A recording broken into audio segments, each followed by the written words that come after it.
नमस्कार, माझं नाव पुष्पा आहे. दिव्यांग इतिहास चॅनलमध्ये आपलं स्वागत आहे. लोकमत ॲप कसं डाउनलोड करायचं, फॉर्म काय आहे, जिल्हा रुग्णालय अपंग प्रमाणपत्र घेण्यासाठी आलेल्या दिव्यांगाची अगतिकता दिवसभर ससेहोलपट. Lokmat exclusive. Lokmat news network. Ahilyanagar जिल्हा रुग्णालयात अपंग प्रमाणपत्र काढण्यासाठी बुधवारी जिल्हाभरातील दिव्यांग बांधवांची मोठी गर्दी झाली होती. यावेळी ऑनलाईन केस पेपर काढणे व वैयक्तिक माहितीचा नोंदणी फॉर्म पार्ट नंबर 1 भरण्याबाबत काहीच माहिती नसल्याने बहुतांशी जणांची चांगलीच ससेहोलपट झाली.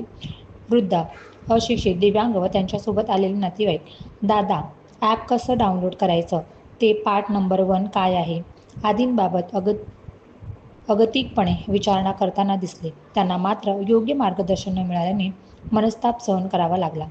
दिव्यांगांना अपंग प्रमाणपत्र देण्यासाठी जिल्हा रुग्णालयात दर बुधवारी नोंदणी व तपासणी केली जाते. मागील दोन्ही बुधवारी शासकीय सुट्टी होती, त्यामुळे अपंग प्रमाणपत्रासाठी बुधवारी दिनांक 5 जिल्हा रुग्णालयात मोठी गर्दी झाली होती. जिल्हा रुग्णालयात तपासणी करण्यासाठी प्रथम केस पेपर काढावा लागतो. हा केस पेपर आता ऑनलाईन काढावा लागतो. यासाठी प्रथमच ड्रायफेक्स हे ॲप मोबाईलमध्ये डाउनलोड करावे लागते. त्यानंतर केस पेपरसाठी क्लिक केल्यानंतर टोकन क्रमांक येतो. हा क्रमांक सांगितल्यानंतर केस पेपर कक्षातील कर्मचारी केस पेपरची प्रिंट देतात. बुधवारी प्रमाणपत्रासाठी आलेल्या बहुतांशी जणांकडे स्मार्टफोन नव्हते. तसेच ॲप कसे डाउनलोड करायचे आणि केस पेपर कसा काढायचा हेच बहुतांशी जणांना माहीत नव्हते. त्यामुळे त्यांचे चांगलेच हाल झाले. अगदी असाच प्रकार वैयक्तिक माहितीचा नोंदणी फॉर्मबाबतही घडला. अपंग प्रमाणपत्रासाठी द्यावयाच्या कागदपत्रांसोबत वैयक्तिक माहितीचा नोंदणी फॉर्म भरून द्यावा लागतो. हा फॉर्म शासनाच्या UID या संकेतस्थळावर भरून त्याची प्रिंट जोडावी लागते. याबाबतही बहुतांशी जण अभिज्ञ होते.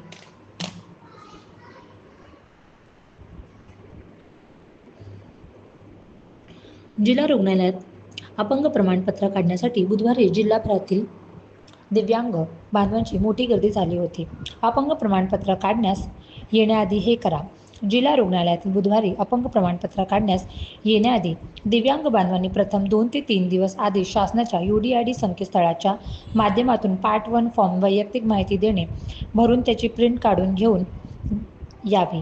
या फॉर्ममध्ये वैयक्तिक माहिती व आधार कार्ड, रेशन कार्ड डाउनलोड करावे लागते. रुग्णालयात आल्यानंतर या फॉर्मसाठी धावपळ करायची गरज भासणार नाही. 2.